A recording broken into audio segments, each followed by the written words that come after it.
Hi ಮಾ, ಹೇಗಿದ್ದೀರಾ? ಎಲ್ಲರೂ ಚೆನ್ನಾಗಿದ್ದೀರಾ?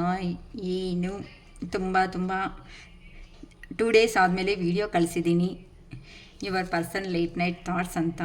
ಸೊ ಅದರಲ್ಲಿ ತುಂಬ ಜನ ಕಮ್ಯುನಿಕೇಟ್ ಆಗ್ತಾ ಇದ್ದಾರೆ ಅಂತಲೇ ನಂಗೆ ಗೊತ್ತಾಗ್ತಾ ಇದೆ ನನ್ನ ಮನಸ್ಸಿಗೆ. ಅದಕ್ಕೋಸ್ಕರ ಆ ಎನರ್ಜೀಸ್ ಅನ್ನೋದು ಯಾರ್ದೋ ಗೊತ್ತಾಗ್ತಿಲ್ಲ. ಅದಕ್ಕೋಸ್ಕರ ನಿಮಗೆ ಆ ಪಾಸಿಟಿವ್ ಎನರ್ಜಿ ಬರಬೇಕು ಅಂತ ನನ್ನ ಶಿವಯ್ಯನ ಹಾರ್ಟ್ಫುಲಿ ನಾನು ಕೇಳ್ಕೊತೀನಿ. ಇಲ್ಲ ಅಂತ ಅಂದರೆ ಬಿಸ್ನೆಸ್ ಪರವಾಗಿ, ಇಲ್ಲ ಅಂತ ಅಂದರೆ ನಿಮ್ಮ ಏನಾದ್ರೂ ಮ್ಯಾರೇಜ್ ಇದು ಪ್ರಪೋಸಲ್ಸ್ ಇರುವಂಥ ಏನಾದರೂ ಆಗಲಿ ಪಾಸಿಟಿವ್ ಆಗೇ ಇರೋದಕ್ಕೆ ಎಲ್ಲರೂ ಕ್ಲೈಮ್ ಮಾಡ್ಕೊಳ್ರಿ ದ ಪಾಸಿಟಿವ್ ಎನರ್ಜಿನ ಅಲ್ಲಿನೂ. ಮತ್ತು ನಿಮಗೆ ನಮ್ಮ ವಿಡಿಯೋ ಅನ್ನೋದು ಇಷ್ಟ ಆದರೆ ವ್ಯೂವಿಂಗ್ ಅಂತೆ ತುಂಬ ಚೆನ್ನಾಗಿ ಬರ್ತಾಯಿದೆ, ವ್ಯೂವರ್ಸ್ ಅನ್ನೋರು ಜಾಸ್ತಿನೇ ಆಗ್ತಾಯಿದ್ದಾರೆ, ಪರವಾಗಿಲ್ಲ. ಆದರೆ ಅಟ್ಲೀಸ್ಟ್ ನೀವು ಲೈಕ್ ಮಾಡಿ, ಜಸ್ಟ್ ಬಟನ್ ಪ್ರೆಸ್ ಮಾಡಿ, ಸಬ್ಸ್ಕ್ರೈಬ್ ಬಟನ್ನು ಪ್ರೆಸ್ ಮಾಡೋದ್ರಿಂದ ನಮ್ಮ ವಿಡಿಯೋಸ್ ಅನ್ನೋದು ಇನ್ನೂ ತುಂಬ ಜನಕ್ಕೆ ತಲುಪುತ್ತೆ ಅಂತ ಮಾತ್ರನೇ ನಾನು ಗೆಸ್ ಮಾಡ್ಕೊತಾ ಇದ್ದೀನಿ. ಅಷ್ಟೇ ಹೊತ್ತು ನನಗೆ ಪಾಸಿಟಿವ್ ಎನರ್ಜಿ ಬರೋದ್ರಿಂದ ನಾನು ಸ್ವಲ್ಪ ತುಂಬ ವೀಡಿಯೋಸ್ ಅನ್ನೋದು ಪಾಸಿಟಿವ್ ಆಗಿ ಮಾಡಿ ಆ ಪಾಸಿಟಿವ್ ಎನರ್ಜಿ ಅನ್ನೋದು ನಾನು ನಿಮ್ಗೆ ಕೊಡಬೇಕು ಅಂತ ಯೋಚನೆ ಮಾಡ್ತಾ ಇರೋ ಅಂಥ ವ್ಯಕ್ತಿನೇ ಬಿಟ್ಟು ನಿಮಗೋಸ್ಕರ ಇನ್ನು ಏನೋ ನನಗೆ ಬರಬೇಕು, ಏನೋ ಬೇಕು ಅಂತ ನಾನು ಥಿಂಕ್ ಮಾಡ್ತಾ ಇಲ್ಲ. ಏನು ಗೊತ್ತಾ, ಒಂದು ಪರ್ಸನ್ ಕೊಡೋ ಅಂಥ ಎನರ್ಜಿನಿಂದ 10 ಮೆಂಬರ್ಸ್ ಆರ್ 20 ಮೆಂಬರ್ಸ್ ಅನ್ನೋದು ಎನರ್ಜಿ ತಗೊಳೋದ್ರಿಂದ ಅವ್ರ ಕೆಲಸಗಳಲ್ಲಿ ಎಷ್ಟು ನಮಗೆ ರಿಲ್ಯಾಕ್ಸಬಲ್ ಮೈಂಡ್ಸೆಟ್ ಅನ್ನೋದು ಸಿಗುತ್ತೆ ಹೇಳಿ ಅಂಥ ಪರ್ಸನ್ಸ್ಗೆಲ್ಲನೂ. ಈಗ ನೀವೇ ಅಂದ್ಕೊಳ್ರಿ, ಒಂದು ಸ್ಟೂಡೆಂಟ್ಸು ಎಕ್ಸಾಮ್ಗೆ ಹೋಗ್ತಾ ಇದ್ದಾರೆ ಅಂತ ಅಂದರೆ ನಾವು ಅವ್ರಿಗೆ ಗೊತ್ತಿಲ್ಲದಿರೋ ಕ್ವಶನ್ ಕೇಳಿಬಿಟ್ಟು ಇಮ್ಮಿಡಿಯೇಟಾಗಿ ಬಿಡು ನಿಂಗೆ ಅಷ್ಟೇ ನೀನು ಫೇಲ್ ಆಗ್ಬಿಡ್ತೀಯ ಅಂತ ಅಂದರೆ ಒಂದೇ ಸಾರಿ ಹೇಗಿರುತ್ತೆ ಆ ಸ್ಟೂಡೆಂಟ್ಸ್ಗೆ ಅನ್ನೋದನ್ನು ಸಫರ್ ಆಗ್ತಾರೆ. ಏನಕ್ಕೆ ಅಂತಂದರೆ 1 ಇಯರ್ನಿಂದ ಹಾರ್ಡ್ ವರ್ಕ್ ಮಾಡಿಕೊಂಡು ನಾವು 1 ಮಿನಿಟಲ್ಲಿ ತಗೊಳೋ ಡೆಸಿಷನ್ನಿಂದ ಎಷ್ಟು ಲಾಸ್ ಆಗೋನ್ನೋದು ಆಗ್ತಾ ಇರುತ್ತೆ. ಆ ಥರನೇ ನಾವು ಕೆಲವೊಂದು ವಿಷಯಗಳಲ್ಲಿ ಪ್ರತಿಯೊಬ್ಬರು ಮಿಸ್ಟೇಕ್ಸ್ ಅನ್ನೋದು ಮಾಡ್ತಾರೆ. ಆ ಮಿಸ್ಟೇಕ್ಸ್ನ ಯಾರಂತೂ ರೀಕರೆಕ್ಟ್ ಅನ್ನೋದು ಲೈಫಲ್ಲಿ ಮಾಡ್ಕೊತಾರೋ ಅಂಥ ಪರ್ಸನ್ಸ್ಗೆ ಬೆಟರ್ ಲೈಫ್ ಅನ್ನೋ ಬರೆಯೋ ಚಾನ್ಸಸ್ ಇರುತ್ತೆ. ತಪ್ಪು ಮಾಡಿರೋ ವ್ಯಕ್ತಿ ಪ್ರತಿಯೊಂದು ಸಾರಿ ನೀವು ತಪ್ಪು ಮಾಡ್ತಾ ಹೋಗಲ್ವಲ್ಲ, ಎಲ್ಲೋ ಒಂದು ಹತ್ರ ಆ ಪರ್ಸನ್ ಅನ್ನೋದು ರಿಯಲೈಸೇಷನ್ ಅನ್ನೋದು ಹಾಗೇ ಆಗಲೇಬೇಕು. ಇದೇ ಇಲ್ಲಿ ನಮ್ಮ ಟ್ಯಾರೋಸಲ್ಲಿ ಗೊತ್ತಾಗೋದು. ಪ್ರಾಕ್ಟಿಕಲ್ ಆಗಿರೋ ಅಂಥ ಪರ್ಸನು ಎಮೋಷ್ನಲ್ಗೆ ಬರೋ ಚಾನ್ಸಸ್ ಇದೆ, ಎಮೋಷ್ನಲ್ ಆಗಿರುವಂತಹ ಪರ್ಸನ್ನು ಪ್ರಾಕ್ಟಿಕಲ್ಗೂ ಬರೋ ಚಾನ್ಸಸ್ ಇದೆ. ನಾವು ಜಸ್ಟ್ ನೀವು ರಿಮೆಂಬರ್ ಮಾಡ್ಕೊಳ್ಳಿ, ಲಾಸ್ಟ್ ಮಿನಿಟಲ್ಲಿ ನಾವು 10th ಕ್ಲಾಸ್ಮೇಟ್ಸೇ ಆದ್ರೂ ಲಾಸ್ಟ್ ಮಿನಿಟಲ್ಲಿ ಅವ್ರ ಮೈಂಡ್ ಸೆಟ್ ಆಗಲಿ, ಅವ್ರ ಪರ್ಸ್ನಾಲಿಟಿ ಆಗಲಿ, ಅವ್ರ ಬಿಹೇವಿಂಗ್ ಆಗಲಿ ಏ ಥರ ನೋಡಿರ್ತೀವೋ ಆ ಬಿಹೇವಿಂಗ್ ಅನ್ನೋದೇ ಅದು ತುಂಬ ವರ್ಷ ಆದ್ರೂ ಆ ಪರ್ಸನ್ ಬಗ್ಗೆ ಥಿಂಕ್ ಮಾಡಿದ್ರೆ ಆ ಬಿಹೇವಿಯರು ಅದೇ ನಮ್ಮ ಮೈಂಡಲ್ಲಿ ಪದೇ ನಾವು ರಿಮೆಂಬರ್ ಮಾಡ್ಕೊತಾ ಇರ್ತೀವಿ ಆ ವಸ್ತುನು. ಮತ್ತು ಚೇಂಜ್ ಆಗಿರೋ ಪರ್ಸನ್ ಬಗ್ಗೆ ನಮಗೆ ಥಾಟ್ಸೂ ಬರಲ್ಲ. ಏನಕ್ಕಂತ ಅಂದರೆ ನಮಗೆ ಲಾಸ್ಟ್ ಇಮೇಜ್ ಅನ್ನೋದು ಒಂದು ಪರ್ಸನ್ ಬಗ್ಗೆ ಅದೇ ಮೈಂಡಲ್ಲಿರುತ್ತೆ. ಹೌದಾ? ಬೇಗ ಅಂತಂದರೆ ಥಿಂಕ್ ಮಾಡ್ಕೊಳ್ರಿ. 10th ಕ್ಲಾಸ್ಮೇಟ್ಸು ಇಲ್ಲ ನೀವು ಎಜುಕೇಟರ್ಸ್ ಆಗಿ ಒಂದು ಲೆವೆಲ್ವರೆಗೂ ಬಂದಿರ್ತೀರಾ, ಇಲ್ಲ ಅಂತಂದರೆ ಫ್ಯಾಮ್ಲೀಸಲ್ಲಾಗಲಿ ಫ್ರೆಂಡ್ಸಲ್ಲಾಗಲಿ, ಇಲ್ಲ ಅಂತ ಅಂದರೆ ಕೊಲೀಗ್ಸಲ್ಲಿ ಆಫೀಸಲ್ಲಿ ಕೊಲೀಗ್ಸ್ ಆಗಲಿ ಒಂದು ಮೆಂಟ್ಯಾಲಿಟಿ ನೋಡಿಕೊಂಡು ನಮ್ಮ ಲಾಸ್ಟ್ ಇಮೇಜ್ ಅನ್ನೋದು, ಲಾಸ್ಟ್ ಒಪಿನಿಯನ್ ಅನ್ನೋದು ಅವ್ರ ಮೇಲೆ ಥರ ಇಟ್ಕೊಂಡಿರ್ತೀವೋ ಅದೇ ಒಪಿನಿಯನ್ಸ್ ಅನ್ನೋದೇ ನಮಗೆ ಕಂಟಿನ್ಯೂ ಆಗ್ತಾ ಹೋಗುತ್ತೆ. ಬಟ್ ಅವರು ಮತ್ತೆ ಅವ್ರ ಲೈಫಲ್ಲಿ ಬಂದಿರೋ ಅಂಥ ಪ್ರಾಬ್ಲಮ್ಸಿಂದ ಪ್ರಾಕ್ಟಿಕಲ್ ಪರ್ಸನ್ ಎಮೋಷನ್ ಆಗ್ಬೋದು, ಎಮೋಷನ್ ಪರ್ಸನ್ ಪ್ರಾಕ್ಟಿಕಲ್ಲೂ ಆಗ್ಬೋದು. ಅದು ಪರ್ಸನ್ ಮೇಲೆ ಡಿಪೆಂಡ್ ಅನ್ನೋದು ಆಗಿರುತ್ತೆ. ಹಂಗಂತ ನಾವು ಅದು ಲಾಸ್ಟ್ ಮೂಮೆಂಟಲ್ಲಿ ಕ್ರೂಯಲಾಗೆ ಒಂದು ಪರ್ಸನ್ ನೋಡಿದ್ದೀವಿ ಅಂತ ಈಗೂ ಕ್ರೂಯಲಾಗಿ ಇರ್ತಾರೆ ಅಂತ ಹೇಳೋಕ್ಕಾಗಲ್ಲ. ಏನಕ್ಕೆ ಅಂತಂದರೆ ಕೆಲವೊಂದು ಸಾರಿ ನಿಮಗೆ ಆ ಥರ ಕನ್ಫ್ಯೂಷನ್ಸ್ ಅನ್ನೋದು ಇದ್ದಾಗ ನೀವು ಈ ಥರ ಗೈಡೆನ್ಸ್ ಅನ್ನೋದು ತಗೊಳೋದ್ರಿಂದ ಏನಾಗುತ್ತೆ ಅಂತ ಅಂದರೆ ಆ ಪರ್ಸನ್ ಬಗ್ಗೆ ಒಂದು ಕ್ಲಾರಿಟಿ ಅನ್ನೋದು ನಿಮ್ಗೆ ಬಂದುಬಿಡುತ್ತೆ. ಆ ಕ್ಲಾರಿಟಿ ಬಂದಾಗ ನಿಮಗೆ ಏನು ಮಾಡಬೇಕು ಫರ್ದರ್ ಅನ್ನೋದು ನಿಮ್ಗೆ ಚೆನ್ನಾಗಿ ಗೊತ್ತಾಗುತ್ತೆ. ಅದಕ್ಕೋಸ್ಕರನೇ ನಾನು ಹೇಳೋದು full reading. 3rd person situations ಇದೆ ಅಂತ ಅಂದರೆ ಕಂಪಲ್ಸರಿ ಫುಲ್ ರೀಡಿಂಗ್ ತಗೊಳೋದಕ್ಕೆ ಟ್ರೈ ಮಾಡಿ. ಇಲ್ಲ ಅಂತಂದರೆ ಹಸ್ಬೆಂಡ್ ವೈಫ್ ರಿಲೇಷನ್ಶಿಪ್ಪು ಸಪ್ರೇಷನ್ ಆಗಿ ತುಂಬ ವರ್ಷ ಆಯಿತು ಮೇಡಮ್ ಅಂತ ಅಂದ್ರೂ ನಾನು ಹೇಳ್ತಾ ಇರ್ತೀನಿ, ಏನಂತ ಅಮ್ಮ ಹುಣ್ಣಿಮೆಗೆ ನೆಕ್ಸ್ಟು ಅಮಾವಾಸ್ಯೆಗೆ ಎನರ್ಜಿ ಅನ್ನೋದು ಚೇಂಜ್ ಆಗ್ತಾ ಇರುತ್ತೆ. ಆ ಮೂಮೆಂಟಲ್ಲಿ ತುಂಬ ಡಿಸಪಾಯಿಂಟಲ್ಲಿ ಇರೋ ಅಂಥವರು ಬೇಕಂದರೆ ತಗೊಳ್ರಿ, ಇಲ್ಲ ಅಂತಂದರೆ ಇಲ್ಲ. ಒಂದು ಸಾರಿ ಫುಲ್ ರೀಡಿಂಗ್ ತಗೊಳೋದ್ರಿಂದ ಕ್ಲಾರಿಟಿ ಅನ್ನೋದು ಬಂದಾಗ ನಾನು ಆಫರ್ಸ್ ಅನ್ನೋದು ಬಿಟ್ಟಿದ್ದೀನಿ ಅಲ್ವಾ, 111 ರೂಪೀಸ್ ಅಂತ. ಸೊ 3 ಕ್ವಶನ್ಸ್ ಕೇಳಿ ತಗೊಳ್ರಿ. ಅಕ್ಕ ನಾವು ಲಾಸ್ಟ್ ಟೈಮ್ ಈ ಥರ ಫುಲ್ ರೀಡಿಂಗ್ ತಗೊಂಡ್ವಲ್ಲ, ನಿಮ್ಗೆ ಸ್ವಲ್ಪ ರಿಮೆಂಬರ್ ಮಾಡೋದ್ರಿಂದನೂ ನಂಗೆ ಐಡಿಯಾಸ್ ಅನ್ನೋದು ಬಂದಿರುತ್ತೆ. ಏನಕ್ಕೆ ಅಂತ ಅಂದರೆ ನಿಮ್ಮ ನೇಮ್ಸ್ ಮತ್ತು ಫೋನ್ ಕಾಂಟ್ಯಾಕ್ಟ್ ನಂಬರ್ ಅನ್ನೋದು ನಾನು ಸೇವ್ ಮಾಡ್ಕೊಂಡಿರ್ತೀನಿ, ಹೌದಲ್ವಾ. ಮತ್ತು ಈ ಮ್ಯಾಟರ್ಸಲ್ಲಿ ಇದ್ರಾ ಅಂತ ಒಂದು ಸೆಕೆಂಡ್ ಆದರೂ ಐಡಿಯಾ ಬಂದಿಲ್ಲ ಅಂದರೂ ಅಟ್ಲೀಸ್ಟ್ ನಾನು ವಾಯ್ಸ್ ಮೆಸೇಜ್ ಆದರೂ ಡ್ರಾಪ್ ಮಾಡೋ ಚಾನ್ಸಸ್ ಇದೆ ನಿಮಗೆ. ಅದಕ್ಕೋಸ್ಕರನೇ ನಾನು ಹೇಳ್ತಾ ಇರ್ತೀನಿ, ಫುಲ್ ರೀಡಿಂಗ್ಗೆ ಪ್ರಿಫರೆನ್ಸ್ ಕೊಡಿ. ಥರ್ಡ್ ಪಾರ್ಟಿ ಸಿಚುವೇಶನ್ಸಲ್ಲಿ ಇದ್ದಾಗ ದಯವಿಟ್ಟು 111 ರೂಪೀಸ್ಗೆ ಮಾತಾಡಿ ಮೇಡಮ್ ಅಂತ ಯಾರೂ ಕೇಳಬೇಡಿ. 201 ರೂಪೀಸ್ಗೆ ನಾನು ಮಾತಾಡೋದಕ್ಕೆ ಆಗಲ್ಲ. ಜಸ್ಟ್ ನೀವು ಕೇಳೋ ಅಂತಹ 10 ಕ್ವಶನ್ಸ್ಗೆ ವಿಡಿಯೋ ಮಾಡಿ ನಾನು ನಿಮಗೆ ಶೇರ್ ಮಾಡ್ತೀನಿ. ಮತ್ತು 555 ರೂಪೀಸ್ ಮಾತ್ರನೇ ನಾನು ಅನ್ನೋದು ಫುಲ್ ರೀಡಿಂಗ್ ಅನ್ನೋದು ಕೊಡೋದಕ್ಕಾಗುತ್ತೆ. ದಯವಿಟ್ಟು ಒಂದು ಸಾರಿ ಫುಲ್ ರೀಡಿಂಗ್ ತಗೊಂಡ್ಮೇಲೆ ಪದೇ ಪದೇ ಅದು ಚೆಕ್ ಮಾಡಿ ಅಕ್ಕ, ಇದು ಚೆಕ್ ಮಾಡಿ ಅಕ್ಕ, ಇದೊಂದು ಕ್ವಶನೇ ಅಕ್ಕ ಅಂತ ದಯವಿಟ್ಟು ನನಗೆ ಕೇಳಬೇಡಿ ಅಮ್ಮ. ನಾನು ಒಂದು ಪರ್ಸನೇ.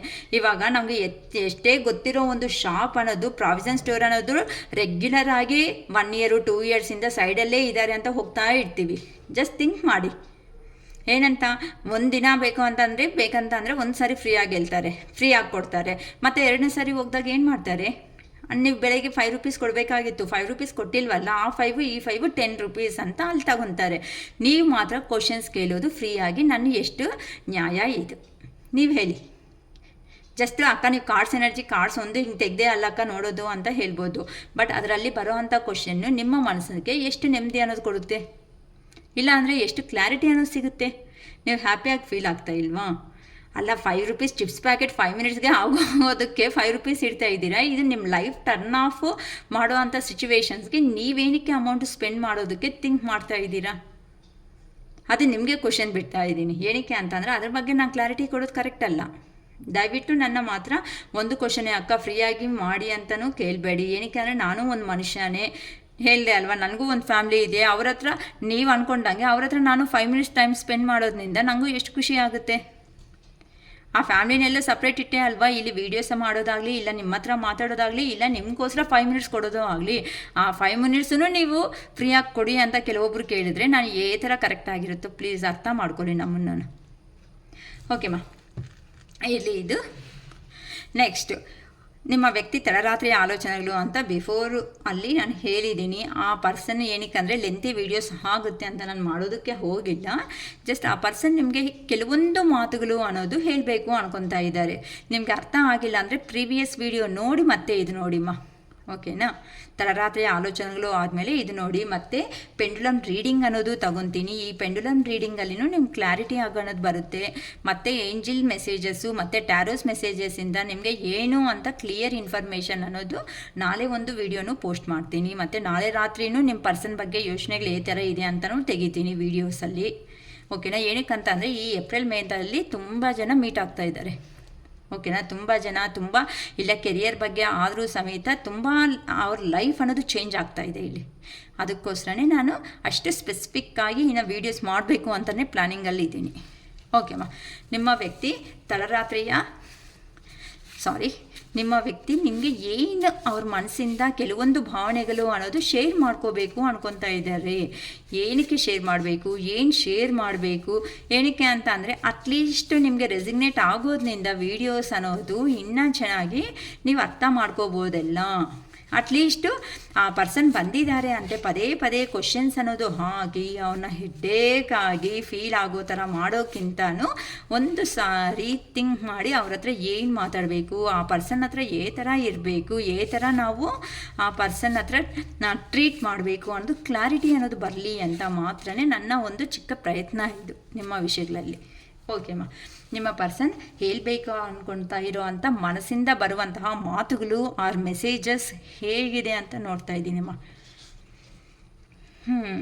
ನೀನು ಈ ಮಧ್ಯ ತುಂಬ ಅಟ್ರಾಕ್ಷನ್ ಆಗಿದೆಯಾ ಗೊತ್ತಾ? ಓಕೆ, ಏನಕ್ಕೆ ಅಂತ ಅಂದರೆ ಜಾತ್ರೆ ನಡೀತಾ ಇದೆಯಲ್ಲ, ಅದಕ್ಕೆ ನೀವಂತೆ ಅಟ್ರಾಕ್ಷನ್ ಆಗಿ ನಿಮ್ಮ ಪರ್ಸನ್ಸ್ಗೆ ತುಂಬ ಚೆನ್ನಾಗಿ ಕಾಣಿಸ್ತಾ ಇದ್ದೀರಾ, ಓಕೆನಾ? ನಿನ್ನ ದೂರ ಮಾಡ್ಕೊಂಡ್ಮೇಲೆ ನನ್ನ ಪರಿಸ್ಥಿತಿ ಚೆನ್ನಾಗಿಲ್ಲ. ಯಾರಿಗೆ ಹೇಳ್ತಾ ಇದ್ದಾರೋ ಗೊತ್ತಿಲ್ಲಮ್ಮ, ತುಂಬ ಸ್ವಲ್ಪ ಸಫರ್ ಆಗ್ತಾ ಇದ್ದಾರೆ. ನಿನ್ನ ದೂರ ಮಾಡಿಕೊಂಡು ಮೇಲೆ ನನ್ನ ಪರಿಸ್ಥಿತಿ ಅಂತೆ ಚೆನ್ನಾಗಿಲ್ಲ, ಪ್ಲೀಸ್ ನಾನು ಅರ್ಥ ಮಾಡ್ಕೋ ಅಂತ ಹೇಳ್ತಿದ್ದಾರಮ್ಮ. ಅರ್ಥ ಮಾಡ್ಕೊಳ್ಳೆ ಅಮ್ಮ. ನೀನು ಏನಕ್ಕೆ ಈ ಥರ ಮಾಡ್ತಾ ಇದೀಯಾ?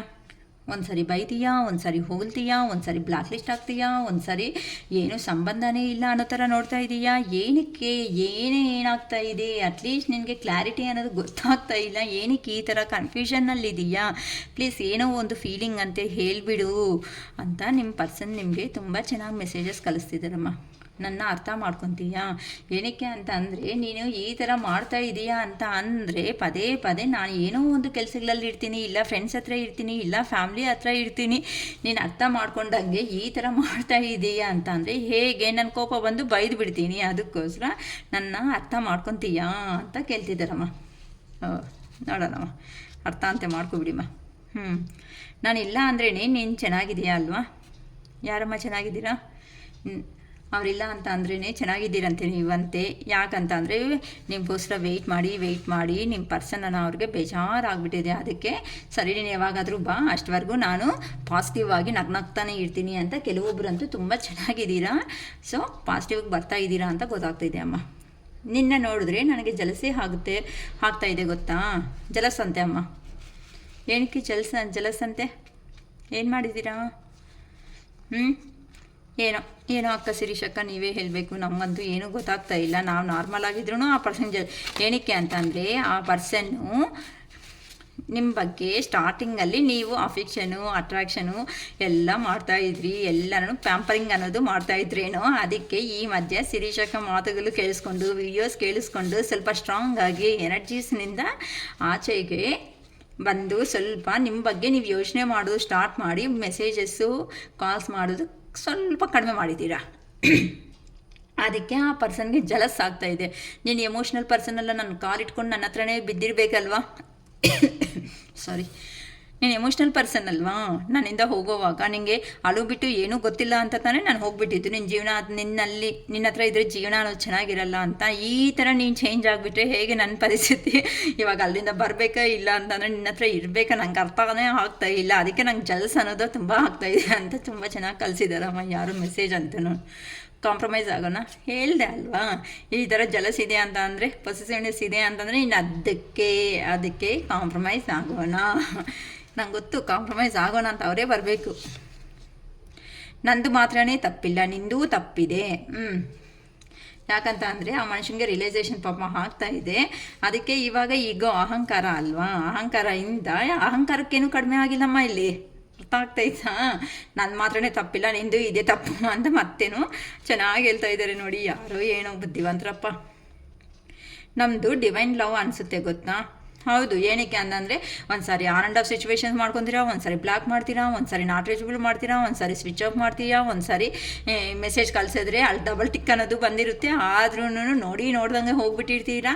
ಈ ಥರ ಒಂದು ಆಗಿಬಿಟ್ಟು ಸಪ್ರೇಷನ್ ಆಗಿ ಮತ್ತೆ ಒಂದು ಆಗಿ ಒಂದಿನ ಚೆನ್ನಾಗಿ ಮಾತಾಡ್ಕೊಳೋ ಅಷ್ಟೊತ್ತಿಗೆ, ಒಂದು 10 ಮಿನಿಟ್ಸ್ ಮಾತಾಡೋ ಅಷ್ಟೊತ್ತಿಗೆ 11 ನಿಮಿಷನೇ ಸ್ಟಾರ್ಟ್, ಮತ್ತೆ ಯುದ್ಧ. ನೀನೇನು ನಾನೇನು ಅನ್ನೋ ಥರ ಆಗ್ಬಿಡ್ತಾ ಇದ್ದೀರಾ. ತುಂಬ ಚೆನ್ನಾಗಿ ಬರ್ತಾಯಿದೆ ಅಮ್ಮ. ನೀನು ನಿಜ ನನ್ನ ಇಷ್ಟಪಡ್ತಾ ಇದ್ದೀಯಾ? ಏನಕ್ಕೆ ಅಂತಂದರೆ ಪಾಸಿಟಿವ್ ಬಂದಿದ್ದೀರಾ ಅಂತ ನಿಮ್ಮ ಪರ್ಸನ್ ನಿಮಗೆ ಇಂಡೈರೆಕ್ಟಾಗಿ ಹೇಳ್ತಾ ಇದ್ದಾರೆ. ಏನಕ್ಕೆ ಅಂತಂದರೆ ನೀವು ಲೈಫಲ್ಲಿ ತುಂಬ ಚೆನ್ನಾಗಿ ಅನ್ನೋದು ನೀವು ಹೋಗ್ಬಿಡ್ತಾ ಇರೋದಕ್ಕೆ ಆ ಪರ್ಸನ್ಗೆ ಸ್ವಲ್ಪ ಪೊಸೆಸಿವ್ನೆಸ್ ಹೇಳಿದೆ ಅಲ್ಲಮ್ಮ. ಆಲ್ರೆಡಿ ನಮ್ಗೆ ಬಂತಲ್ವಾ ಅದು, ನಾನು ಹೇಳಿದೆ ಅಲ್ವಾ? ಓಕೆ. ನೀನು ಯಾವತ್ತೂ ಹಿಂಗೆ ನಗ್ತಾ ಇರಬೇಕು. ಯಾರು ಅಲ್ದು ಸುಸ್ತಾಗಿಬಿಟ್ಟಿದ್ದೀರಾ. ಅದಕ್ಕೆ ನಿಮ್ಮ ಪರ್ಸನ್ ಅವರು ನೋಡಿ ಆ ಥರ ಮೇ ಬಿ ಸ್ಟ್ರಾಂಗ್ ಆಗಿ ಏನೋ ಮೆಸೇಜಸ್ ಏನೋ ವಾಟ್ಸಪ್ಪಲ್ಲೋ ಅವ್ರಿಗೆ ಹೋಗೋ ಥರ ಸ್ಟೇಟಸಲ್ಲಿ ಇಷ್ಟೇ ಜೀವನ, ಇಷ್ಟೇ ಲೈಫು, ಇಷ್ಟೇ ಆಗಿಬಿಟ್ಟಿದೆ ಅನ್ನೋ ಥರ ಒಂಥರ ಡಿಸಪಾಯಿಂಟ್ಮೆಂಟಲ್ಲಿ ಆಗ್ತಾ ಇದ್ದಾರೇನೋ. ಅದಕ್ಕೆ ಆ ಮನುಷ್ಯನಿಗೆ ಬಾಧೆ ಆಗ್ತಾಯಿದೆ. ನೀನು ಯಾವತ್ತೂ ಹಿಂಗೆ ನಗ್ತಾ ಇರಬೇಕು ಅಂತ ಏನಾದರೂ ನಗೋ ಥರ ಏನಾದರೂ ವೀಡಿಯೋನೋ ಒಂದೇನಾದರೂ ಸ್ಟೇಟಸಲ್ಲಿ ಆಗ್ತಾ ಇದ್ದೀರೇನೋ. ಅದೇ ಮೇ ಬಿ ಏನಾದರೂ ಕಲಿಸ್ಬಿಟ್ಟು ಹೇಳ್ತಾ ಇದ್ದಾರೆ ನಿಮ್ಮ ಪರ್ಸನ್ ಅನ್ನೋರು, ಈ ಥರನೇ ನಗ್ತಾ ಇರು, ಈ ಥರ ಅಲೋ ಸ್ಟೇಟಸ್ಗಳು ಇಡಬೇಡ, ನಂಗೆ ಇಷ್ಟ ಆಗಲ್ಲ ಅಂತ. ಯಾರಿಗೆ ರೆಸಿಗ್ನೇಟ್ ಆಗುತ್ತೋ ನೋಡ್ಕೊಳ್ರಿ ಅಮ್ಮ. ತುಂಬ ಚೆನ್ನಾಗಿ ಬರ್ತಾಯಿದೆ. ಈಗ ನಾನು ಬಿಸಿ ಹಾಕಿದ್ದೀನಿ, ಈಗಂದೇ ಡಿಸ್ಟರ್ಬ್ ಮಾಡಿದ್ದಾರೆ ಅಂತ ಅಂದರೆ ನಿಮ್ಮ ಕತೆ ಮುಗಿಯುತ್ತೆ ಅಷ್ಟೇ. ಇನ್ನು ಆ ಪರ್ಸನ್ನು ಆಲ್ರೆಡಿ ಇಲ್ಲೆಲ್ಲ ಬಂತಲ್ವ ನಮಗೆ. ನಾನು ಅರ್ಥ ಮಾಡ್ಕೊತೀಯ ಸ್ವಲ್ಪ, ಯಾಕೆ ಹಿಂಗೆಲ್ಲ ಮಾಡ್ತಾ ಇದೀಯ ನೀನು? ಪದೇ ಕಾಲ್ ಮಾಡ್ತೀಯ, ಮೆಸೇಜ್ ಮಾಡ್ತೀಯ, ಹಿಂಗೆಲ್ಲ. ಈಗ ನನ್ನ ಅರ್ಥ ಮಾಡ್ಕೊಂಡು ನಾನು ಬ್ಯುಸಿ ಆಗಿದ್ದೀನಿ, ನಿಂಗೆ ಗೊತ್ತಾಗ್ತಾ ಇಲ್ವಾ? ಏನಮ್ಮ ಗೊತ್ತಾಗ್ತಾ ಇಲ್ವಾ? ಪಾಪ ಒಬ್ಬರೇ ಕುತ್ಕೊಂಡಿರ್ತೀರೇನೋ, ಗೊತ್ತಾಗ್ತಾ ಇಲ್ವಾ? ಅದಕ್ಕೆ ನೀವು ಅವಾಗ ತಲೆ ತಿಂತಾಯಿದ್ದೀರಿ. ಅವ್ರನ್ನ ಒಂದೇ ಸರಿ ನಿಮ್ಮನ್ನು ಬೈದ್ಬಿಟ್ಟು ಸೈಡ್ಗೆ ಇಡ್ತಾರೆ, ಮತ್ತು ಅಯ್ಯೋ ಬುಜ್ಜಿ ಕನ್ನ ಅಂತ ಬಂದು ನೋಡಿ. ಎಷ್ಟು ಚೆನ್ನಾಗಿ ಬರ್ತಾಯಿದೆ. I love you forever and ever. ಯಾರಮ್ಮ ಇವರು ಬುದ್ಧಿವಂತರು. I love you forever and forever. ಅಷ್ಟು ಕೋಪ ಮಾಡ್ಕೊತಾರೆ, ಬ್ಯುಸಿಯಾಗಿದ್ದೀನಿ ಅಂತಾರೆ, ಬೈತಾನೇ ಇರ್ತಾರೆ.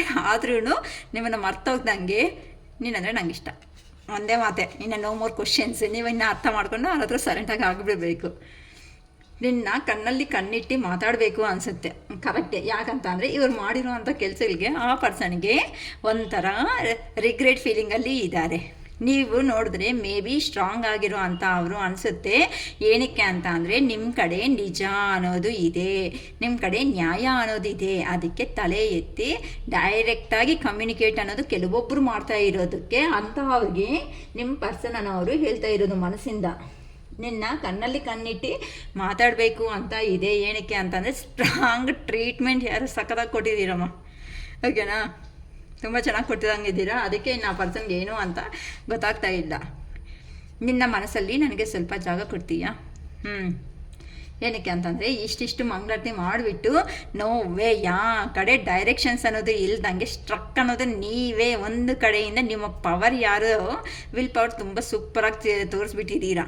ನೀನು ಎಲ್ಲಿ ಹೋಗ್ತೀಯೋ ಹೋಗು, ನಾನು ಮನೆಯಲ್ಲೇ ಕೂತ್ಕೊತೀನಿ, ಮನೆಯಿಂದನೇ ನಿನ್ನ ಕತೆ ಮುಗಿಸ್ತೀನಿ, ನನಗೂ ಗೊತ್ತಿದೆ. ಆದರೆ ನಾವು ಇಷ್ಟವರೆಗೂ ಇಷ್ಟಪಟ್ಟಿರೋ ಒಂದು ಕಾರಣದಿಂದ ಮಾತ್ರ ಸೈಲೆಂಟ್ ಆಗಿದ್ದೀವಿ ಹೊತ್ತು ನಮಗೇನು ಕಡಿಮೆ ಇಲ್ಲ. ಏನಕ್ಕೆ ಅಂದರೆ ನಮಗೂ ಗೊತ್ತಿರೋರು ಇದ್ದಾರೆ. ನಾವು ಏನು ಮಾಡಬೇಕಂದ್ರೂ ಮಾಡೋ ಅಂಥ ಕೆಪಾಸಿಟಿ ಇರೋ ಅಂಥ ಪರ್ಸನ್ಸ್ ಅಂತ ಕೆಲವೊಬ್ಬರು ಸೂಪರಾಗಿ ಹೇಳ್ಬಿಟ್ಟಿದ್ದೀರಾ. ಹೇಳ್ದಂಗೆ ಇದೆ ಅಂತ ಹೇಳ್ಬೋದು. ಅದು ಸಕ್ಕದಾಗಿದೆ. ಓಕೆ ಅಮ್ಮ. ಬಾಟಮ್ ಆಫ್ ದ ಡೆಕ್ ಬಂದು ನಿನ್ನಲ್ಲಿ ಏನೋ ಸ್ಪೆಷಲ್ ಸ್ಕಿಲ್ ಇದೆ ಗೊತ್ತಾ? ಏನಕ್ಕೆ ಅಂತಂದರೆ ನೀವು ಅವರು ಹೋಗೋವಾಗ ನಿಮ್ಮಲ್ಲಿ ಏನೂ ಇಲ್ಲ, ಅವರು ಸೆಂಟಿಮೆಂಟು ಯಾವಾಗ ನೋಡಿದ್ರು ಪಾಪ ಅವ್ರನ್ನ ಬನ್ನಿ ಅಪ್ಪ ಕುತ್ಕೊಳ್ರಿ ಅಪ್ಪ ಅಂತ ಅವ್ರ ಕಾಲು ಹಿಡಿದು ಎಲ್ಲನೂ ಮಾಡ್ತಾಯಿದ್ರಲ್ವಾ. ಅದಕ್ಕೆ ಆ ಪರ್ಸನ್ ಬೇಕಾಗಿರೋ ಅಷ್ಟು ಯಾವಾಗೂ ನಿನ್ನ ಹತ್ರ ಸುಖ ಇಲ್ಲ, ನೆಮ್ಮದಿ ಇಲ್ಲ, ಮಾತುಗಳಿಲ್ಲ, ಯಾವಾಗೂ ಅಳೋ ಮುಖ ಅಂತ ನಿನಗಿಂತ ತುಂಬ ಕೆರಿಯರ್ ಸೂಪರಾಗಿದೆ ಇಲ್ಲ ಅಂತಂದರೆ ಆ ಪರ್ಸನ್ ತುಂಬ ಚೆನ್ನಾಗಿದ್ದಾರೆ ಅಂತ ನಿಮ್ಮನ್ನು ಬಿಟ್ಕೊಂಡು ಹೋದ್ಮೇಲೆ ಎಷ್ಟು ದಿನ ಅಲ್ತಿರಮ್ಮ? ಅವರು ಸುಸ್ತಾಗಿಬಿಡ್ತಾರಲ್ವ. ಅಲ್ದು ಕೆಲವೊಬ್ಬರು ಲೈಫಲ್ಲಿ ಅಂತ ರಿಯಲಿ ಹೇಳ್ತಾ ಇದ್ದೀನಿ ಒಂಥರ ಬೆಗ್ ಮಾಡ್ಕೊಂಡಿದ್ದಾರೆ. ರಿಯಲಿ ನನಗೂ ಮ್ಯಾಮ್ ನನಗಾದರೆ ರಿಯಲಿ ನಾನು ಬೆಗ್ ಮಾಡ್ಕೊಳೋ ಥರ ಸಿಚುವೇಶನ್ ಆಯಿತು. ಅಷ್ಟು ಅಹಂಕಾರ ಏನಕ್ಕೆ ಮೇಡಮ್? ನಮ್ಗೆ ಅಂದ್ಕೊಂಡ್ರೆ ನಮಗಿರಲ್ವಾ ಸಂಪಾದನೆ ಮಾಡ್ಕೊಳೋದಕ್ಕೆ? ಹಾಗಲ್ವಾ? ಆದರೂ ಆ ಪರ್ಸನ್ಸ್ ಇಷ್ಟ ಅನ್ನೋ ಒಂದು ಕಾರಣಕ್ಕೆ ಅಲ್ವಾ ನಾವು ಈ ಥರ ಎಲ್ಲ ಇರೋದು. ಏನಕ್ಕೆ ಈ ಪರ್ಸನ್ಸ್ ಈ ಥರ ಮಾಡ್ತಾರೆ ಅಂತ ಅಂದರೆ ಅಮ್ಮ ಇವೆಲ್ಲ ಕರ್ಮಾನುಬಂಧಗಳು. ಏನಕ್ಕೆ ಅಂತ ಅಂದರೆ ನಾವು ಹೋಗಿರೋ ಲೈಫಲ್ಲಿ ಯಾರಿಗೆ ಏನು ಮಾಡಿದ್ದೀವಿ ಅಂತ ಗೊತ್ತಿರಲ್ಲ. ಈಗಂತೂ ನಾವು ಒಳ್ಳೆಯವರು ಆಗಿದ್ದೀವಿ ಅಂತ ಹೋಗಿರೋ ಜೀವನದಲ್ಲಿ ಯಾರಿಗೆ ಗೊತ್ತು ಏನಾಗಿದೆ ಅಂತ? ಅಲ್ಲ, ನಿನ್ನೆ ಮೊನ್ನೆ ನಡೆದಿರೋ ಇನ್ಸಿಡೆಂಟೇ ನಮಗೆ ಗೊತ್ತಿರಲ್ಲ, ಕೆಲವೊಬ್ರು ಮರ್ತೋಗೋ ಚಾನ್ಸಸ್ ಇದೆ. ಅಂಥದ್ನಲ್ಲಿ ಇಂಥದ್ದು ಅಂತ ಅಂದರೆ ಕರ್ಮಾನುಬಂಧಗಳು. ನಮ್ಮ ಲೈಫಲ್ಲಿ ಬರೋ ಅಂಥ ಪ್ರತಿಯೊಂದು ಪರ್ಸನ್ಸಿಂದ ಕೆಲವೊಂದು ಲೆಸನ್ಸ್ ಅನ್ನೋದು ಕಲಿಬೇಕಾಗ್ತಾ ಇರುತ್ತೆ. ಆ ಲೆಸನ್ಸ್ ಅನ್ನೋದು ಕಂಪ್ಲೀಟ್ ಅನ್ನೋದು ಮಾಡ್ಕೊಂಡ ಮೇಲೇ ಆ ಪರ್ಸನ್ಸ್ ಅನ್ನೋರು ಲೈಫಲ್ಲಿ ದೂರ ಹೋಗ್ತಾರೆ. ಕೆಲವೊಬ್ಬರು ಲೈಫ್ ಲಾಂಗು ಕಂಟಿನ್ಯೂ ಆಗ್ತಾರೆ, ಲೈಫ್ ಎಂಡಿಂಗಲ್ಲಿ ಆಗೋವರೆಗೂ. ಬೇಜಾರು ಮಾಡ್ಕೋಬೇಡಿ ಅಮ್ಮ, ಈ ಥರ ಹೈಲೈಟ್ ಮಾಡ್ಕೊತಾ ಇದ್ದೀನಿ ಅಂತ. ಆ್ಯಕ್ಚುಲಿ ಹಸ್ಬೆಂಡ್ ವೈಫು ಇರ್ತಾರೆ, ಅಂದ್ಕೊಂಡಿಲ್ದಂಗೆ ಥರ್ಡ್ ಪರ್ಸನ್ ಸಿಚುವೇಶನ್ಸ್ ಅನ್ನೋದು ಬರ್ತಾ ಇರುತ್ತೆ. ಈವನ್ ಮೇಲ್ ಲೈಫಲ್ಲಿ ಬರ್ಬೋದು, ಇಲ್ಲ ಫಿಮೇಲ್ ಲೈಫಲ್ಲಿ ಬರ್ಬೋದು. ಯಾರ ಲೈಫಲ್ಲಿ ಹೇಗೆ ಬರುತ್ತೆ ಅಂತ ಅಂದರೆ ಅವೆಲ್ಲ ಕರ್ಮಾನುಬಂಧಗಳು. ನಾವು ಮಾಡಿಕೊಂಡು ನಾವು ಹೋಗಿರೋ ಜನ್ಮದಲ್ಲಿ ಬಂದಿರೋ ಅಂಥ ರಿಲೇಷನ್ಶಿಪ್ಸು. ಸೊ ನಮ್ಗೆ ಅವರಿಂದ ಸಂತೋಷ ಬಂದರು, ನಗು ಬಂದರು, ಇನ್ನೊಬ್ಬರು ನಮ್ಮ ಸರೌಂಡಿಂಗಲ್ಲೇ ಇರೋ ಅಂಥ ಮನುಷ್ಯರು ಏನೇ ಆದ್ರೂ ಕೈ ಎತ್ತಿ ನಿಮ್ಮದೇ ತಪ್ಪು ಅಂತ ತೋರಿಸಿದ್ರು ಸಮೇತ. ಏನಕ್ಕೆ ಅಂತಂದರೆ ಕೆಲವೊಬ್ಬರು ಸ್ಪಿರಿಚುವಲ್ ಆಗಿ ಹೋಗಿದಾಗ ಅವರು ಮಾಡಿರೋ ಅಂಥ ಕರ್ಮಗಳು ಥರ ಆದ್ರೂ ಸಮೇತ ಫುಲ್ಫಿಲ್ ಮಾಡ್ಕೊಬಿಡಬೇಕು. ನೆಕ್ಸ್ಟ್ ಲೈಫ್ಗೆ ಈ ಕರ್ಮಾನುಬಂಧಗಳು ಬೇಡ ಅಂತ ಕೆಲವೊಬ್ರು ಯೋಚನೆ ಮಾಡ್ತಾ ಇರ್ತಾರೆ. ಸೊ ಅಂಥವರು ಪಾಪ ಮಾಡ್ಕೊಬಿಡಬೇಕು ಅಂದಾಗ ಏನಂತಾರೆ, ಸುತ್ತ ಇರೋ ಅಂಥ ಜನರು ಏನು ಮಾಡ್ತಾರೆ ಅಂತಂದರೆ ಕಲ್ಲು ಹಾಕಿದಾಗೆ ಹಾಕಿಬಿಡ್ತಾ ಇರ್ತಾರೆ. ಅವ್ರು ಏನು ಮಾಡೋದಕ್ಕಾಗುತ್ತೆ? ಸರಿ, ಇದನ್ನು ಮೇ ಬಿ ಕರ್ಮಾನುಬಂಧನ ಏನೋ, ಸುತ್ತ ಇರೋ ಅಂಥ ಜನರು ನಮ್ಮಂತ ಇರೋದು ಆಗಲಿ. ಆ ದೇವ್ರು ಏನು ಬರ್ದಿದ್ದಾರೋ ನಮಗೆ ಗೊತ್ತಿಲ್ವಲ್ಲ, ನಾವೇನು ಮಾಡಿದಿರೋ ಹೋಗಿರೋ ಜನ್ಮದಲ್ಲಿ ಗೊತ್ತಿಲ್ವಲ್ಲ. ಅದಕ್ಕೋಸ್ಕರ ಇವೆಲ್ಲ ಯಾರಂತೂ ಸ್ಪಿರಿಚುವಲ್ ಪಾತಲ್ಲಿ ಯಾರಂತೂ ದೇವ್ರನ್ನ ನಂಬ್ಕೊಂಡು ದೇವರು ವೇದಲ್ಲಿನೇ ಹೋಗ್ತಾ ಇರ್ತಾರೋ ಅಂತ ಅವ್ರಿಗೆ ಇನ್ನೂ ಕ್ಲಿಯರಾಗಿ ನೀಟಾಗಿ ಅರ್ಥ ಆಗುತ್ತೆ ಅವರು ಮಾಡೋದು ತಪ್ಪಾ ಸರಿನಾ. ಅಕ್ಕ ನೀವು ಕೆಲವೊಬ್ರು ಕೇಳ್ಬೋದು, ಜೆಂಡರ್ ಬಗ್ಗೆ ನಾನು ಹೇಳ್ತಾ ಇಲ್ಲ. ಕೆಲವೊಬ್ಬರು ಮೇಲಲ್ಲಿ ದೊಡ್ಡವರಾಗಿರ್ತಾರೆ, ಫೀಮೇಲಲ್ಲಿ ಚಿಕ್ಕವರಾಗಿರ್ತಾರೆ. ಕೆಲವೊಬ್ಬರು ಫೀಮೇಲಲ್ಲಿ ದೊಡ್ಡವರಾಗಿರ್ತಾರೆ, ಮೇಲಲ್ಲಿ ಚಿಕ್ಕವರಾಗಿರ್ತಾರೆ. ಅದಕ್ಕೆಲ್ಲನೂ ಈಗ ಗೊತ್ತಾಗಲ್ವಾ ಎಜುಕೇಟೆಡ್ಸು ಅಂತಲೂ ಕೆಲವೊಬ್ಬರು ಅಂತಾರೆ. ಗೊತ್ತಾಗಲ್ಲ ಅನ್ನೋದಲ್ಲಮ್ಮ, ಅವೆಲ್ಲನೂ ಕರ್ಮಾನುಬಂಧ. ಅವೆಲ್ಲ ಬಿಡಿಸ್ಕೋಬೇಕಾಗಿರೋದು ತಪ್ಪೋದಿಲ್ಲ. ಅಂಥವರು ಯಾರಂತೂ ಅರ್ಥ ಮಾಡಿಕೊಂಡು ಎಲ್ಲ ಸ್ಪಿರಿಚುವಲ್ ಆಗಿ ಬಂದು ಮತ್ತು ಆ ಕರ್ಮ ಅನ್ನೋದನ್ನು ಯಾರಂತೂ ನೀಟಾಗಿ ಫುಲ್ಫಿಲ್ ಅನ್ನೋದು ಮಾಡ್ಕೋಬಿಡ್ತಾರೆ ಈ ಜನ್ಮದಲ್ಲಿ, ಅಟ್ಲೀಸ್ಟ್ ನೆಕ್ಸ್ಟ್ ಲೈಫ್ ಅನ್ನೋದಾದರೂ ಸ್ವಲ್ಪ ಹ್ಯಾಪಿ ಆಗಿರೋ ಥರ ಆ ದೇವರು ಕೊಡ್ತಾರೆ. ಅಷ್ಟೇ ಹೊತ್ತು ಕೆಲವೊಬ್ಬರು ಅಲ್ಲಿ ತುಂಬ ಚೆನ್ನಾಗಿ ಓದಿದ್ದಾರೆ, ಎಜುಕೇಟರ್ ಆಗಿದ್ದಾರೆ, ಹಾಗೆ ಹೀಗೆ ಅಂತ ಬಾಯಿಗೆ ಬಂದಾಗೆ ಮಾತಾಡೋದು ಮೂರ್ಖರು. ಅರ್ಥ ಆಗ್ತಾಯಿತ್ತಾ? ಬಟ್ ಯಾರ ಕರ್ಮ ಅದು ಅಂತೂ ಅವ್ರಿಗಿದ್ದೇ ಇರುತ್ತೆ. ಅದೆಲ್ಲನೂ ಅರ್ಥ ಮಾಡ್ಕೊಂಡು ಹೋಗೋ ಅವರೇ ನಿಜವಾದ ಮನುಷ್ಯರು. ಅಷ್ಟೇ ಅಮ್ಮ ನಾನು ಹೇಳಬೇಕು ಅನ್ಕೊತಾ ಇರೋದು. ಯಾರನ್ನೂ ಇಲ್ಲಿ ಹೈಲೈಟ್ ಮಾಡಿ ನಾನು ತೋರಿಸೋದು ಅಂತಲೂ ಇಲ್ಲ. ಅರ್ಥ ಆಗ್ತಾಯಿತ್ತಾ? ಕೆಲವೊಬ್ಬರು ಪಾಪ ಪರ್ಸನ್ಸ್ ಹೋಗ್ತಾ ಇದೆ ಅಂತ ಅಂದರೆ ಆ ಪೇಯ್ನನ್ನು ತಡೆಯೋದಕ್ಕೆ ಆಗಲ್ಲ. ಹಂಗಂತ ಹೋಗಿ ಅರ್ಥ ಮಾಡ್ಸೋಣ ಅಂತ ಅಂದರೆ ಅವ್ರ ಮೂರ್ಖತ್ವ. ಆ ಮೂರ್ಖತ್ವ ಎಷ್ಟಿರುತ್ತೆ ಅಂತ ಅಂದರೆ ಬೆಟ್ಟದಷ್ಟು ಹೋಗಿರುತ್ತೆ. ಆ ಬೆಟ್ಟದಷ್ಟು ಹೋಗಿರೋ ನೋವು ಅನ್ನೋದು ತಡೆಯೋದಕ್ಕೆ ಆಗಲ್ಲ. ಏನಕ್ಕೆ ಅಂತಂದರೆ ಅವರು ಕೆಳಗಡೆ ಬಿದ್ದಾಗಲೇ ತಾನೇ ಅವ್ರ ನೋವು ಅನ್ನೋದು ಗೊತ್ತಾಗೋದು. ಸೊ ಅಷ್ಟವರೆಗೂ ತಪ್ಪೋದಿಲ್ಲ. ಈ ಟ್ಯಾರೋಸೇ ಅಷ್ಟೇ ಅಮ್ಮ, ಇದರಲ್ಲಿ ಮನಸ್ಸಲ್ಲಿರೋವಂಥ ಭಾವನೆಗಳು ಅನ್ನೋದು ಆಚೆಗೆ ಬರ್ತಾ ಇರುತ್ತೆ. ಹೊತ್ತೂ ಕೆಲವೊಬ್ಬರು ನೋಡಿದಿರಲ್ವಾ, ನೋಡಿದ ತಕ್ಷಣವೇ ಚೆನ್ನಾಗಿರ್ತಾರೆ, ಒಳ್ಳೆಯಾಗಿ ಮಾತಾಡ್ತಾರೆ, ಅವರಪ್ಪ ಅವ್ರು ಒಳ್ಳೆಯವರು ಅನ್ನೋ ಅಷ್ಟೊತ್ತಿಗೆ ಅವರೇ ಇನ್ನೊಂದು ಕಡೆ ಬೆಂಕಿ ಹಚ್ಚಿಬಿಟ್ಟು ನಮ್ಗೆ ಗೊತ್ತಿಲ್ಲದಂಗೆ ಅಲ್ಲಿಂದ ಎಸ್ಕೇಪ್ ಅನ್ನೋದು ಆಗಿಬಿಟ್ಟು ಹೋಗಿರ್ತಾರೆ. ಸೊ ಲೈಫಲ್ಲಿ ಏನೇ ಸ್ಟೆಪ್ ತಗೊಂಡ್ರೂ ಒಂದಕ್ಕೆ 2 ಸಾರಿ ಯೋಚನೆ ಆದರೂ ಮಾಡಿ. ಇಲ್ಲ ನಮ್ಗೆ ಅರ್ಥ ಆಗ್ತಾ ಇಲ್ಲ ಆ ಪರ್ಸನ್ಸ್ ಬಗ್ಗೆ ಅಂತ ಅಂದರೆ ಗೈಡೆನ್ಸ್ ಆದರೂ ತಗೊಳ್ರಿ. ಏನಕ್ಕೆ ಅಂತಂದರೆ ಇಲ್ಲಿ ನೋಡಿದ್ರಲ್ಲ, ಇವಾಗ ನಾನು ಮೆಸೇಜಸ್ ತೆಗೆದೆ. ಮೆಸೇಜಸ್ಸಲ್ಲಿ ಏನು ಬಂತು, ನಿಮ್ಮ ಪರ್ಸನ್ ಮನಸ್ಸಲ್ಲಿರೋ ಅಂಥ ಮೆಸೇಜಸ್ಸು ನಿಮಗೆ ಹೇಳಬೇಕಾಗಿರೋ ಅಂಥ ಮಾತುಗಳನ್ನ ಹೇಳ್ಕೊತಾ ಬರ್ತಾ ಇದ್ದಾರೆ. ಹಂಗಂತ ನೀವು ಎಮೋಷ್ನಲ್ ಆಗಿ ಹೋಗಿದ್ದೀರಾ ಅಂತಂದರೆ ಪ್ರತಿಯೊಂದು ನಂದೇ ಅಕ್ಕ ಅಂತ ಹೋಗಿದ್ದೀರೂ ಮತ್ತೆ ನೀವು ಲಾಸ್ ಆಗೋ ಚಾನ್ಸಸ್ ಇದೆ. ಪ್ರತಿಯೊಬ್ಬರ ಲೈಫಲ್ಲಿ ಡಿವೈನ್ ಟೈಮ್ ಅನ್ನೋದು ಕೆಲವೊಂದು ದಿನ ಮಾತ್ರನೇ ಇರುತ್ತೆ. ಆ ಕೆಲವೊಂದು ದಿನದಲ್ಲೇ ನಾವು ಏನಾದರೂ ಸಮೇತ ಕೆಲಸಗಳು ಮಾಡಿದ್ರೆ ಸಕ್ಸಸ್ ಅನ್ನೋದು ಆಗುತ್ತೆ. ಇಲ್ಲ ಅಂತ ಅಂದರೆ ಮತ್ತೆ ಏನೋ ಒಂದು ಜಗಳ ಆಗುತ್ತೆ. ಅಕ್ಕ ಶಿರೀಷಕ್ಕ ನೀವು ಹೇಳಿದ್ರಲ್ಲ, ಮತ್ತೆ ನಾನು ಮಾಡಿದೆ, ಈ ಥರ ಆಯಿತು ಅಂತ ದಯವಿಟ್ಟು ನನ್ನ ಯಾರೂ ಮತ್ತೆ ಕ್ವಶನ್ ಮಾಡಬೇಡಿ ಅಮ್ಮ. ಅದು ಕೆಲವೊಬ್ಬರಿಗೆ ಕೆಲವೊಂದು ಪಾಯಿಂಟ್ಸ್ ಅನ್ನೋದು ರೆಸಿಗ್ನೇಟ್ ಆಗ್ತಾ ಹೋಗ್ತಾ ಇರುತ್ತೆ. ಅದಕ್ಕೆ ನಾನು ಹೇಳೋದು, ಕಾಮೆಂಟ್ ಬಾಕ್ಸಲ್ಲಿ I claim this positive energy. ನಿಮಗೆ ಹೊಸ ಜೀವನ ಅನ್ನೋದು ಬೇಕು ಅನ್ನೋರಿಗೆ 1111 ಅಂತ ಟೈಪ್ ಮಾಡಿ I claim this positive energy ಅಂತ ಅಂದ್ಕೊಳ್ರಿ. ಇಲ್ಲ ಅಂತ ಅಂದರೆ ಅಮೌಂಟ್ ಬರಬೇಕು ಅನ್ನೋ ಅವರಿಗೆ, ಇಲ್ಲ ಅಂತ ಅಂದರೆ ಹೊಸ ನ್ಯೂ ಕೆರಿಯರ್ ಅನ್ನೋದು ಸ್ಟಾರ್ಟ್ ಮಾಡಬೇಕು ಅಂತ ಅನ್ನೋ ಅವ್ರಿಗೆ 1010 ಅಂತಲೂ ಮಾಡ್ಕೊಳ್ರಿ. ಈ ಥರ ಅಫರ್ಮೇಷನ್ ಮಾಡಿಕೊಂಡು I claim this positive energy ಅಂತಲೂ ಹೇಳ್ಕೊಳ್ರಿ. ಇನ್ ಕೇಸ್ ಪರ್ಸನ್ ಇಲ್ಲ ಅಂತ ಅಂದರೆ ಏನು ಈ ರಿಲೇಟೆಡ್ ಇನ್ಫಾರ್ಮೇಷನ್ ಅಂತ ನಿಮಗೆ ಕೆರಿಯರ್ ಪರವಾಗಿನೂ ಹಾಗೆ ಥಿಂಕ್ ಮಾಡಿದ್ರೆ ಆ ಕೆರಿಯರ್ ಪರವಾಗಿನೂ ಇದು ಅರ್ಥ ಆಗುತ್ತೆ. ಏನಕ್ಕಂದರೆ ಹಳೆ ಜಾಬ್ ಬಿಟ್ಬಿಟ್ಟು ನ್ಯೂ ಜಾಬ್ ಹೋಗಿ ಅಲ್ಲಿ ಪ್ರಾಬ್ಲಮ್ಸ್ ಫೇಸ್ ಮಾಡ್ತಾ ಹಳೆ ಜಾಬಲ್ಲೇ ಇದ್ದಿದ್ರೆ ಚೆನ್ನಾಗಿರ್ತಾ ಇತ್ತು ಅಂತ ಯೋಚನೆ ಮಾಡೋರು ಇದ್ದಾರೆ. ಅದಕ್ಕೋಸ್ಕರ ನೀವು ಆ ಥರ ಯೋಚನೆ ಮಾಡಿದ್ರೆ ಹಂಗೆ ತಗೊಳ್ರಿ, ಈ ಥರ ಯೋಚನೆ ಮಾಡಿದ್ರೆ ಹಿಂಗೆ ತಗೊಳ್ರಿ. ನಮಗೆ ನ್ಯೂ ಬಿಗಿನಿಂಗ್ ಒಂದು ಸಾಕಕ್ಕ, ಹೊಸ ಲೈಫ ಅಂತ ಅಂದರೆ 1111. ಇಲ್ಲಕ್ಕ ನಮಗೆ ಮನಿನೂ ಬೇಕು, ಪರ್ಸನೂ ಬೇಕು, ಈ ಥರ ಎಲ್ಲರ ಬಗ್ಗೆ ಅಂತ ಅಂದರೆ 1010. ಓಕೆನಮ್ಮ? ಈ ಥರ ಮಾಡ್ಕೊಂಡು ಅಫರ್ಮೇಷನ್ಸು ಈ ಪಾಸಿಟಿವ್ ಎನರ್ಜಿ ನಿಮ್ಮ ಲೈಫಲ್ಲಿ ಬಂದು ತುಂಬ ಸಂತೋಷವಾಗಿರೋ ಲೈಫ್ ಅನ್ನೋದು ನಿಮಗೂ ಕೊಡಬೇಕು ಅಂತ ಆ ಶಿವಯ್ಯನ ನಾನು ಹಾರ್ಟ್ಫುಲಿ ಕೇಳ್ಕೊತಾ ಇದ್ದೀನಿ. ಓಕೆನಾ? ನಿಮಗೆ ಫುಲ್ ರೀಡಿಂಗ್ ಬೇಕು ಅಂತ ಅಂದರೆ ಒಂದು ಸಾರಿ ನಾನು ಮತ್ತೆ ಹೇಳ್ತಾ ಇದ್ದೀನಿ ಅಮ್ಮ, ಒಂದೇ ಮಾತೆ ನಾನು ಹೇಳ್ತಾ ಇರೋದು, 555 ರೂಪೀಸ್ ಹೋಗಿದೆ ಅಂತ ಸಫರ್ ಆಗೋದಕ್ಕಿಂತ ಆ 555 ರೂಪೀಸ್ ಅನ್ನೋದು ಕಂಪ್ಲೀಟ್ ಆಗಿ ರೀಡಿಂಗ್ ತಗೊಂಡ್ಮೇಲೆ ನೀವು ಮಾತಾಡೋ ಸ್ಟಾರ್ಟಿಂಗಲ್ಲಿ ಯಾವ ಥರ ಇದ್ದೀರಾ, ನೀವು ಫೋನ್ ಕಟ್ ಮಾಡಿ ಹೋಗೋವಾಗ ಯಾವ ಥರ ಎನರ್ಜಿಗೆ ಬಂದಿದ್ದೀರಾ ಅಂತ ಸೆಲ್ಫ್ ಚೆಕ್ ಅನ್ನೋದು ನೀವೇ ಮಾಡ್ಕೊಂಡ್ರೆ ನಿಮಗೆ ಅರ್ಥ ಆಗುತ್ತೆ. ನಾನು ಏನೇ ಹೇಳಬೇಕಂದ್ರೂ ಹಾರ್ಟ್ಲಿನೇ ಹೇಳ್ತೀನಿ.